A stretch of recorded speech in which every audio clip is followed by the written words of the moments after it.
খিলক্ষেত ইসাপুরা যাচ্ছিলাম। খুব সহজে কিভাবে খিলক্ষেত ইসাপুরা যেতে হয় আজকের ব্লগে থাকছে। হ্যালো গাইস, আসসালামু আলাইকুম। কেমন আছেন সবাই? আমি মানাফের বাবা, আমরা সবাই যাচ্ছিলাম আমার চাচাতো বোনের শ্বশুর বাড়িতে। আমাদের সবার আজকে দাওয়াত ছিল। আমি একটু লেট করে যাচ্ছিলাম আর সবাই অলরেডি চলে গিয়েছে। সবাই যাওয়ার পর আমাকে অনেক ফোন দিচ্ছিল। তারপর আর কি চলে যাচ্ছিলাম আমরা ইসাপুরাতে। ফার্স্টে আমরা ইসিবি চত্বর থেকে বাসে করে চলে আসছিলাম খিলক্ষেত। আমাদের বাসা যেহেতু ইসিবি চত্বর থেকে অ্যাভেলেবেল খিলক্ষেতের বাসগুলো পাওয়া যায়। প্রজাপতি, পরিস্থান, রাজধানী এই টাইপের বাসগুলো খিলক্ষেত উত্তরার দিকে আসে। আমরা ওখান থেকে বাস নিয়ে চলে আসছিলাম খিলক্ষেত। 10 টাকা করে ভাড়া ছিল।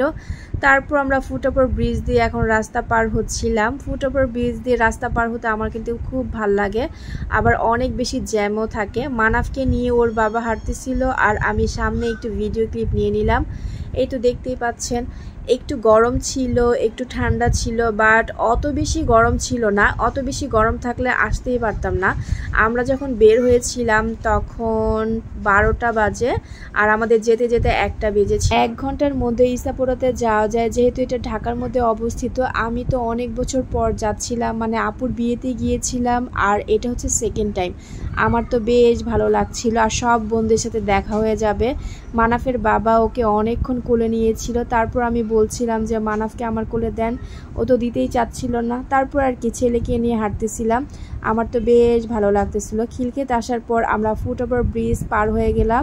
এখন একটু সামনে যাব। সামনে যাওয়ার পর দেখব ইসাপুরাতে কোন অটোগুলো যায়। এখান থেকে অটো, রিক্সা এগুলো যায় আমি শুনেছিলাম। আমি ফোন দিয়ে সবার কাছ থেকে জেনে নিয়েছিলাম কিভাবে যেতে হয়। তারপর আর কি আমি সামনের দিকে যাচ্ছিলাম। সামনের দিকে যাওয়ার পর খুব সুন্দর একটি জায়গা আমার চোখে পড়লো। চোখে পড়তে দেরি নেই, আমি চলে গেলাম সেই সুন্দর জায়গাতে। আমরা যখন বের হয়েছিলাম তখন 12টা বাজে, তখন ভালোই রোদ ছিল। আর এখন বাইরে আরও বেশি রোদ। আমার বোন, তারপর আমার মা সবাই গিয়েছিল সকাল 10টার দিকে। ওরা যখন গিয়েছিল তখন কিন্তু এত বেশি রোদ ছিল না। এই তো দেখতেই পাচ্ছেন ট্রেন স্টেশন, এত ভালো লাগে আমার কাছে। আমি অনেক দিন পরে আসছি, তাই আমার কাছে মনে হয়েছে বেস্ট একটা জায়গায় আমি দাঁড়াচ্ছি। আমি পিছনে বারবার দেখছিলাম ট্রেন আসে কিনা। কিছুদিন আগে এই ট্রেন স্টেশনে একটা ছেলে মারা গিয়েছিল। আমার খুব ভয় লাগে, বাট আমার এই রেল স্টেশন দিয়ে হাঁটতে খুবই ভালো লাগে। ট্রেন স্টেশন, রেল স্টেশন যাই বলেন না কেন, স্টেশন তো স্টেশনই। এই তো আমার মানাফ বাবা কিন্তু প্রথমবার আসছে মায়ের সাথে। আমরা কিন্তু অনেক বেশি ঘোরাঘুরি করি, আপনারা দেখতেই পাচ্ছেন। মানাফকে নিয়ে আমি সব জায়গায় ঘুরতে যাই। আমার বাবাটার জন্য আপনারা দোয়া করবেন। নেক্সট আমরা কোথায় কোথায় আপুর বাসায় গিয়ে ঘুরলাম সব কিছু আপনাদের সাথে শেয়ার করব।